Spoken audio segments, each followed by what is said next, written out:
provide support, if Europe steps up, and we have a credible framework to do this for the long term, then I actually think that we can change the calculus and force Russia to accept a peace which is just and lasting. Do you think we can force Russia to accept that rather than forcing Ukraine to accept something less favorable for Ukraine? Can you repeat, please? To more understand. Yeah, of course. Mr. Stoltenberg just said it's about forcing Russia into accepting, building the leverage over Russia. I'm trying to figure out, when it comes to this leverage to be built, 3 years into it, how much more leverage can be built over that? But I'm trying to figure out about how to make sure that it's Russia that is forced to accept certain deals and not Ukraine that is forced by partners to accept deals that are not so favorable. Look, in this sense, the President Zelensky is very clear. He never goes for any compromise for the independent territorial integrity and sovereignty of Ukraine. And why we are talking always that Ukraine needs to be strong in any position? Because honestly, we are fighting practically 3 years against country which is more times bigger, more people. This country not democracy. Please don't forget about it, because for them, life of the person costs nothing.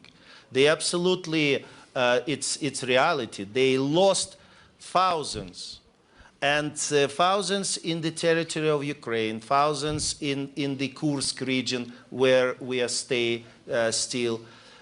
It means that this is a lot of things against which we are fighting. And this is, we need to be in some potential conversations. First of all, in the equal position. When these languages which not work with us, of ultimatum which we are listening, if you just please look what news appeared from Kremlin, from these mad people. Ukraine and Moldova will be not exist up to the end of of this year. Russia ready to go, but just with some ultimatum. It's demonstrated that they wanted to end this war. It means that it's necessary to create the situation, then they have no chance not to go to the end of the war. And this is what it's necessary to do now. It's necessary to not lose this unity of the world. I'm especially mentioned that we made the great job during the last years. 100 countries, it's now united and supported the just peace, the logical plan which based of the international law and the chapter of United Nations. And this is necessary not to lose and to make really realistic, successful plan of the steps, then Russia have no chances to not accept it. Ukraine, in the end, I'd like to add that, look, Ukraine not ask anything more than described by international law and the treaties which all the country respect, just for 1%. And we can explain the arguments, everything which explain in the peace formula, in the victory plan, it's 100% based of the international law. And please tell me, in what base they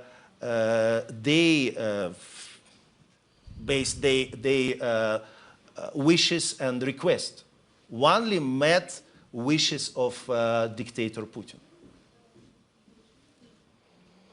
I want to ask you regarding Mr. Stoltenberg, regarding Ukraine's NATO aspirations, because this is something that you were at NATO when Ukraine obviously applied, but Ukraine's possible future within NATO was cited by Vladimir Putin as the reason for starting the full-scale invasion. But I want to put that aside because Ukraine cannot enter NATO now during the war. but this is what Ukraine needs. And I'm trying to figure out what kind of security guarantees can we produce when it comes to somehow replacing or substituting the security guarantees which did not work during the Budapest Memorandum, but also with the impossibility of having the NATO security guarantees. Because it's not about Putin saying about Ukraine being in NATO and then he started the war. That's a different reasoning on that.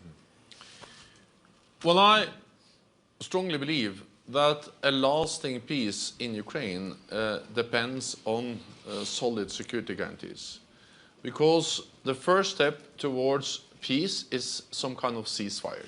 At least that's very often the first step. And then a line is agreed. The challenge is that we have seen agreed lines in Ukraine before. After the annexation of Crimea and Russia went into Eastern Donbass in 2014, we got the Minsk I. And that was the ceasefire line. The problem was that Russia violated that just after a few months. We had the big battles also around the Baltcheve, and they pushed the line further east, and then we negotiated, or not we, but also the countries involved, negotiated Minsk II in 2015. And then that lasted for 7 years. And after 7 years, we had a full-fledged invasion, so violating Minsk II. So if we now agree a new line, we cannot have Minsk III. It has to be something which is credible. And even if that line is not the international recognized border, of course we don't have to recognize the occupied territory as Russian. But it had happened before that you have ceasefire lines where you just temporarily accept that the other side controls something because it has been a war and because there's a ceasefire line.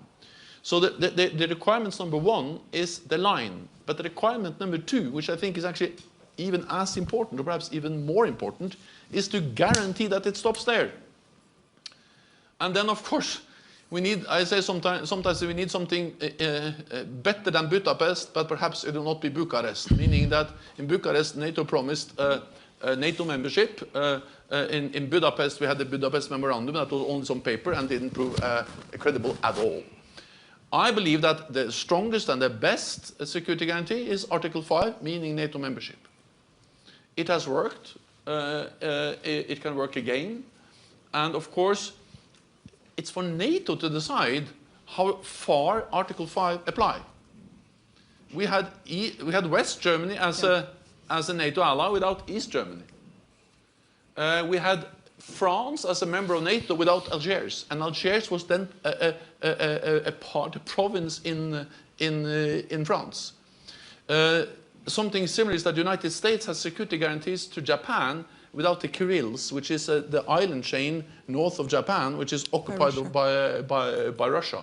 So if we want, it's about political will, we can extend Article 5 as far as we want, without invoking Article 5 because Crimea is occupied by Russia.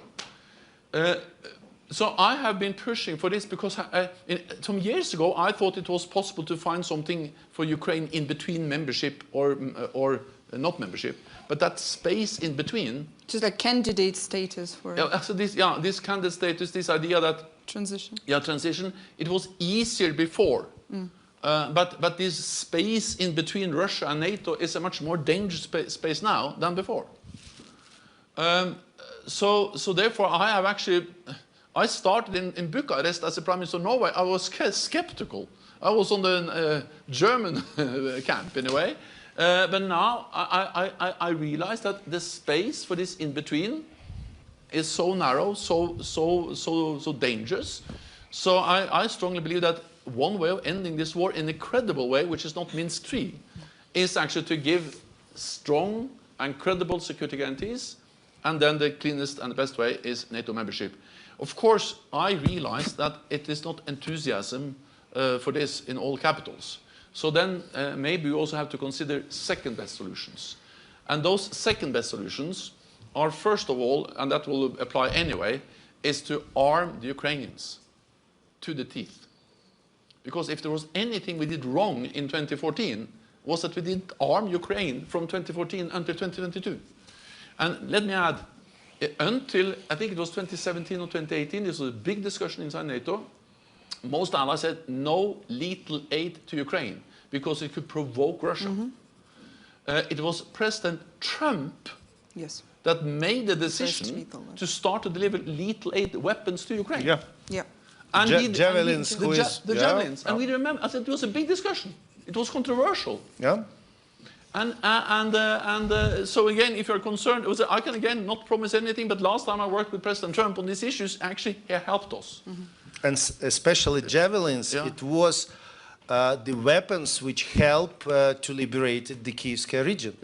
Because don't forget that we are started to receive the serious ammunition. It's in some months after the starting of the full-scale invasion. And one thing I'd like to add. During we are discussing the question of NATO, please don't forget, North Korean soldiers already very near of the border of the NATO. It's a very important signal. And this is about the security, not just for Ukraine, it's the security of the all Europe and in the end of the all of the world. I have to open the floor. Yeah, let's go. We're going to take a few questions if we have. We do have 4 minutes and a half. I'm going to be very strict here. Please, let's go. Can we have the microphone here in the first row, please? Just keep it brief, please, okay? Thank you. Thank you for your time. Ishant Tharoor of the Washington Post. Mr. Yermak, given realistically what Ukraine can expect from concessions from Russia or the reclamation of territory, what is the difference between a just peace and a frozen conflict?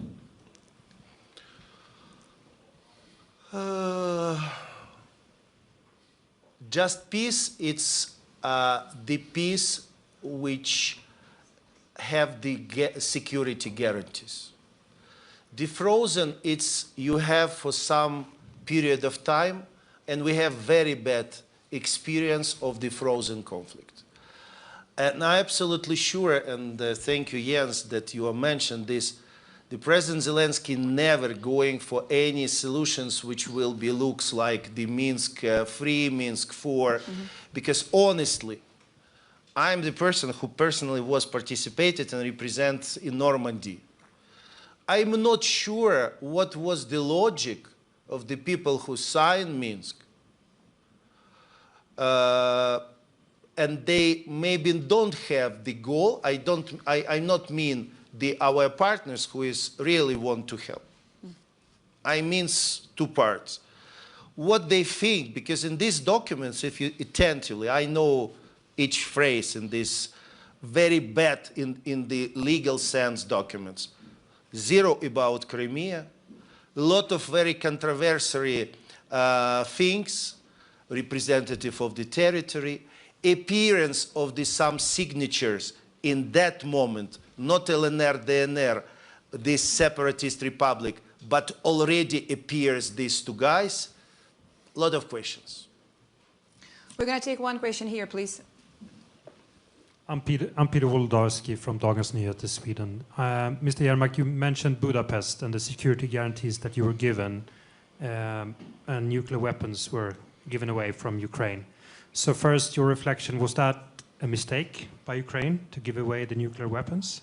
And if you don't get a NATO membership or credible security guarantees, are you ruling out trying to get hold of nuclear weapons once again? Thank you very much. And I want to ask you that question too, briefly, just, was that a mistake to give up on the nuclear weapons? Very shortly. If we will, if in this moment we have nuclear weapons, this war never happened. Next, please imagine what happened next morning if it's not acceptable for us, but if this end of the world will be not by just peace. Believe me, all the smart people in this world will recognize that only nuclear weapons work as a guarantee. Because again, it's aggressions of nuclear states against not nuclear states. Plus, you absolutely, yes, it's not work. But I'm sorry, these documents, it's not, nobody not declare officially. I go out from Budapest. It exists. We don't like it, but it exists. of course, juridical sense, what the people sign, but it exists. What about political images and political responsibility? Very briefly, I really have few seconds. Do you think it was a mistake for Ukraine to give up on nuclear weapons?